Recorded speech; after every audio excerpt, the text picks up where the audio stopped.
বন্ধুরা এখন বাজে সকাল 9:30টার মতো। আর আজ সানডে, দেখো অনেক কিছু রান্না করে নিয়েছি। তো অন্যান্য বার তো এত কিছু তৈরি করতে পারি না। তো আজ এখন খাওয়া দাওয়া করবো। তো খাওয়া দাওয়া দিয়ে আজকে ব্লগটা শুরু করলাম বন্ধুরা। আজ এক জায়গায় যাব, সঙ্গে থাকো বন্ধুরা। আজ হচ্ছে সানডে, তো তাই রিল্যাক্সেই বসে আছি। সকালে খাওয়া দাওয়া কমপ্লিট হয়ে গিয়েছে আর এখন একটু বসে আছি দোকানে। তো ভাবলাম বন্ধুদের সাথে একটু দেখা করি, অনেক দিন থেকে এভাবে সামনাসামনি কথা হয় না। আর রান্নাবান্না খাওয়া দাওয়া কমপ্লিট হয়ে গিয়েছে। তো বন্ধুরা এখন এক জায়গায় যাব, আর যেহেতু সানডে স্কুল নেই। তো চলো বন্ধুরা, কোথায় যাচ্ছি, কেন যাচ্ছি, ফলো মি বন্ধুরা। কি করব? খেলবো এগুলো দিয়ে।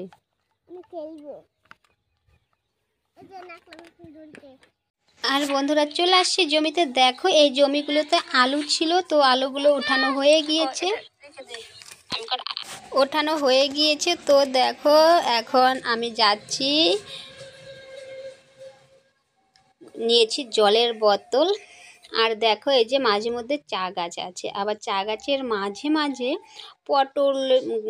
পটলের লতা আছে। তো এর জন্যই যে উপরে মাচাটা দেওয়া হচ্ছে।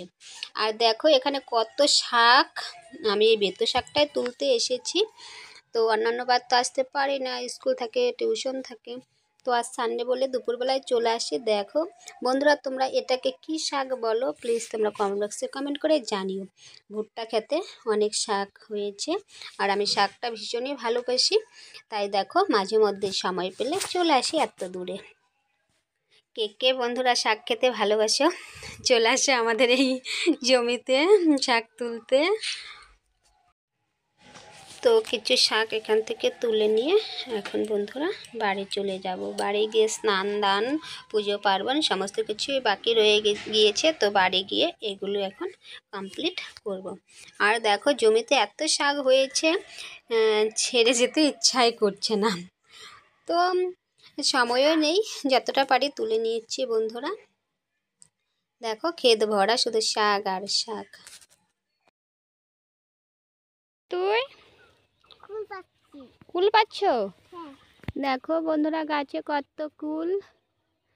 কয়েকদিন আগেও দেখিয়েছিলাম, তখন একদম কাঁচা। এখন দেখো পেকে, মানে আদা পাকা আদা কাঁচা আছে। তো এখান থেকে কিছু কুল পেরে নেব। ওটা নদী নয়, পুকুর। ওটা কি? পুকুর।